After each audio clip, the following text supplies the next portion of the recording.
Hi, I'm Becky Avila, your host, and today we are now on step 5 in the series I've been doing on Amazon marketing success strategy.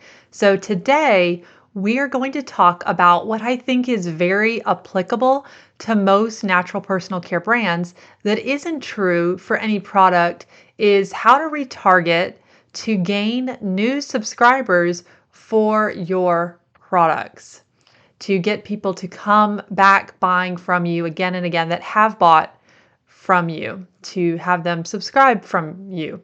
Now, the natural personal care niche, it's growing and more brands continue to enter the marketplace every year, right? So, how can you stand out and bring new customers into your brand ecosystem and not only buying once, which is great, but repurchasing? So, if you gain new customers, but they don't continue to buy from you, then that makes it harder for you to compete as your lifetime value of that customer is going to be much more limited. And when you have a smaller customer lifetime value, then in marketing, as you know, as the CMO or the CEO, you just can't spend as much to gain a new customer. So today, I'm going to share with you how you can use retargeting specifically on the Amazon platform to gain new customers that will purchase more from you. Now, in this step, there are a lot of ways on Amazon you can retarget, and there are newer ways in the last few months, even if you aren't staying up to date on what Amazon Seller Central offers, you might be missing out on increasing the value of each customer.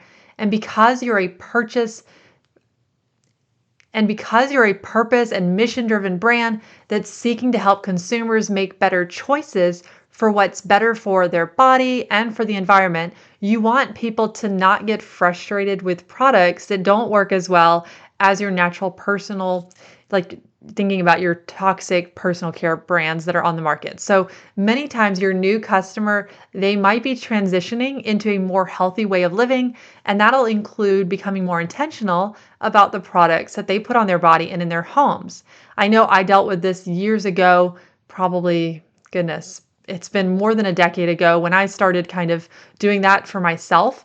I think if you didn't already listen to the first episode, I talked about how I am that customer avatar.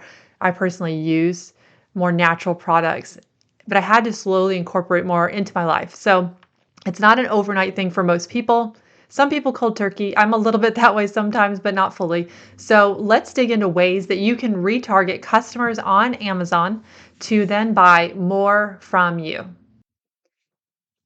So subscribe, that's the first way. On Amazon, this is subscribe and save. And in order to keep this episode more concise, I'm not going to do a deep dive on each one that I'll share, but let me know which ones you do want me to share more about on their own episode because there's so many strategies that can be happening within each one of these and things to test out, things that we've seen work well for the clients that we've worked with. So let me know if you want me to share more about that. But this is one of the easiest ways for you and the customer to purchase and continue to purchase from your brand for more than just a one-off purchase. And that's going to help you to take into account, for instance, when you're running ads on Amazon, what your customer value actually is on Amazon. If it's not just that one purchase and that's it, right? So brand tailored promotions is the next one. Now, this is a newer option I was alluding to earlier, and Amazon currently allows for you to retarget buyers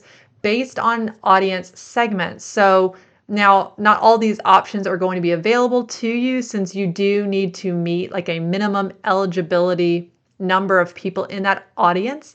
And if you want to know the most up-to-date information about the eligibility, check out the show notes. And there's going to be a link and it'll take you, if you're signed in already to your Seller Central, it'll take you right there and you can read everything about the current eligibility and the current audiences because this is going to change. This has already actually changed. Amazon has added new audience types, which is great because that's more people that you can potentially target to bring back into your funnel. So that could, like I said, change the eligibility requirements. So just make sure to review that link because that is going to share with you the most up-to-date information. So here are some of the audience categories that you will see. If it's grayed out, that means it's not eligible for you, but you're going to look at things like at risk, brand followers, declining promising, declining top tier, high spend customers, promising recent customers, repeat, and top tier customers. And if you want to know what each one of them are, you can read, like I said, that link will kind of explain each one of them, or I can go deeper on a whole nother episode on that. So you can, next to them, see in the audience how many people are in that group. It's typically going to be in parentheses. You're going to see a number, and that's how many are currently in that particular group. And if you offer a promotion to that audience, you can hopefully then re-engage them to repurchase from you. So there's actually more audiences than I listed out, but the ones I was referring to are ones that they have at least purchased from you once. So I skipped over ones like the brand cart abandoners because those have actually not purchased from you yet. And for the purposes of this strategy, I'm talking about getting people to rebuy again over and over. So this is really a great option to use brand tailored promotions. And in the future, they say that they'll have it by ASIN. It's a little bit slower to roll out. They've been saying that for, probably 6+ months now, but just keep that in the back of your mind. If you don't see it by ASIN right now, as I'm currently, sharing this, it is allowing you to, the promotion has to be for your entire product line. So that is something to keep in mind, but it's a great way to get people to buy from you, to buy more of your products. Like I said, it's actually rebuying from you, but buying from you again, and even maybe buying more from your product line. Now, cross sells, that's another option. And this is a little bit harder on Amazon than on your own Shopify website, right? Which is very, very easy to do to increase the order value. You can, make a lot of offers, but there are a few ways on Amazon that you can do this. And so I'm going to share with you just a few. There's more than this, but I'll share you a few. So one of them would be through now, Premium A+, which you technically can use this in your regular A+, but either one, which you have to have brand registry for A+, but that is going to, anytime you see that comparison chart where you can add multiple products, it's called a module. And it's really helpful because if it's the premium version of A+, you can actually have an add to cart button, and it's that yellow button that is right there on the listing. Now, if you have the old A+, which is just the regular kind, and you're not seeing that add to cart, most likely it's because it's not the premium A+ that you're using, or you may not be eligible for it yet. But that is a great thing because they don't even have to leave the listing anymore. If it's the old version of A+, it's going to link them to that product page. If you have it linked properly, which hopefully you do, you'll want to definitely take a look at your A+, seeing if that's even something you have on your listings. Most brands do now. That's not something that people are forgetting as much. I do still see quite a bit of listings, though, that don't have any A+. So I'm not going to say that it's not, everyone doesn't have it. Now, you can also, another option for cross sells is through creating virtual bundles for your products. So a few things to keep in mind about virtual bundles. They have to both be fulfilled by Amazon, and they both have to be available and in stock at Amazon's warehouse. And the really neat thing about this is you're kind of giving the customer an incentive to buy more from you. And think about really what pairs well. What are they going to get a better experience from using your products if they use this and that? So shampoo, hey, great, let's add a conditioner. There's a virtual bundle right there, something they would already purchase together, and it makes them easier. Plus, they get a little bit of a discount. That's the way the virtual bundles rules are on Amazon. You do have to offer at least a slight discount to make it available. And then that way people can then buy more with just add all to cart, and bam, they have it in their cart and they're able to try both. Because if you've ever bought a shampoo, it's so much more helpful to buy the conditioner that is made to go with that. So like I said, that's just one example, but think of any of your products, what you can pair together. Those would possibly be good virtual bundles. So those are all ways to cross sell within your product catalog on Amazon.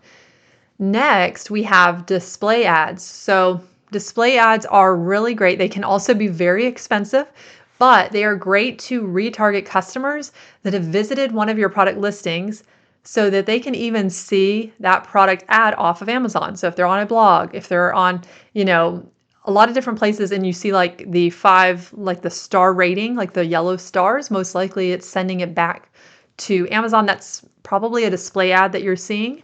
If you're on your phone or anywhere else, tablet, etc., that is a display ad. So what I really like about display ads is you can choose even the time that you're targeting them. So this is great for those who might not have subscribed right away. So they may have not done the offer of, hey, I want to subscribe and save because they were just trying it out. And even though there was maybe a discount, they didn't convert on subscribing. They just added to their cart as a regular order. And the thing about it is typically you're a consumable product, so people are using your product up and then they need more of it.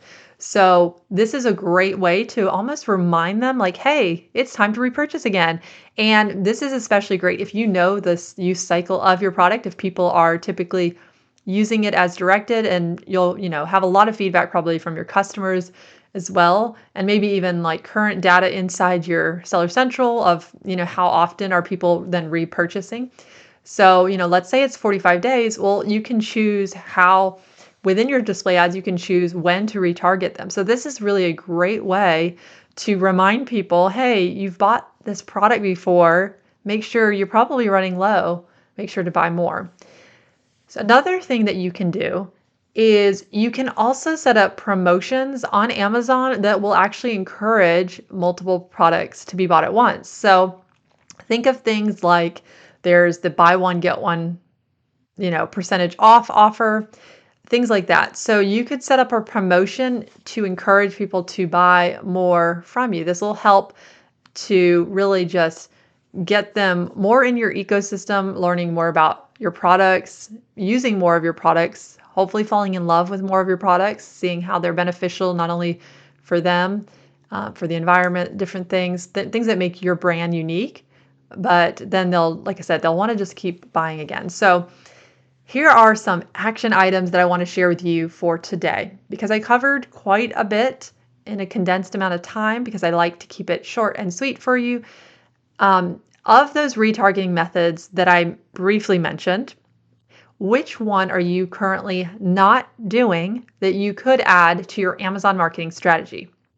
Now, if you are doing all of those, like you're doing everything that I mentioned, then your action item would be to review the performance of each one of those that you're running and then double down or test the one that's giving you the best increase in sales lift for people rebuying. So, for instance, let's say subscribe and save. It's working really well for you. Look at what element have you not tested out to see if that could lead to even more people subscribing. So you're seeing a percentage more of people, like a higher increase month over month for your subscriber rate, and you're not seeing as many people drop off, things like that. So, for instance, as an example, let's say that you already have a percentage off. It starts as at 0%. So if you don't have any percentage off, definitely test out above that.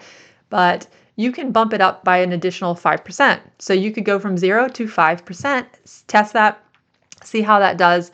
Do more people seem to then actually convert on subscribing rather than just doing a one-time order? Same thing as if you're already at 5%, maybe bump that up to 10. Once again, test that, collect the data on that, and then see what actually leads to more people converting on that subscribe and save. It makes it so much easier for people not to have to shop around again, especially if you're spending a lot of Amazon marketing dollars trying to get people to your listing in the beginning. Subscribe and save, for instance, is such a good way, and all these different ways are great to keep people from buying from you again and again. Subscribe and save is great because they don't even have to think about it. I personally use it as well, and I just love it. It just makes things so easy. So if you want me to go deeper into any of the mentioned retargeting strategies on its own episode, like I said, there's a lot more I could unpack. Let me know what you want to hear more about, and go to the link, make sure in the show notes, and drop me a quick 2-minute email with that topic that maybe you want me to dig more into that I mentioned briefly, that you're like, okay, I have more questions.